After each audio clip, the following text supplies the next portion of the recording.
ప్రైస్లా యోనా గ్రంథము 3వ అధ్యాయము 4వ వచనం చూద్దాము.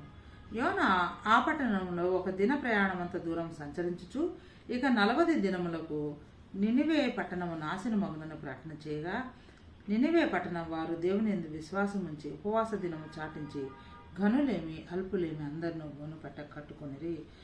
ఇక్కడ మనం చదివిన వాక్యంలో మనకు యోనా గ్రంథం మొత్తం కూడా తెలుసు. కానీ ఈ 4వ వచనంలో మనం ఏం చూస్తున్నామంటే ఆ పట్టణము 4 దినముల ఎక్కువ డిస్టెన్స్ ఉంది. కానీ ఆ ప్రయాణం అంతట్లో కూడా ఒక్కరోజు మాత్రమే ఆ యొక్క ప్రవక్త ప్రయాణం చేసి దేవుని వాక్యం ప్రకటించాడు. 40 రోజులకి ఆ యొక్క పట్టణం నశిస్తుందని చెప్పినప్పుడు దేవుడు చెప్పిన ఆ వాక్కున ప్రజలు విని అందులో ఘనులు కానీ అల్పులు కానీ ఎక్కువ వారు తక్కువ వారు చిన్నవారు పెద్దవారు అందరూ కూడా ఉపవాస దినం చాటించి గోనె పట్ట కట్టుకున్నారు. అంటే పశ్చాత్తాపడడం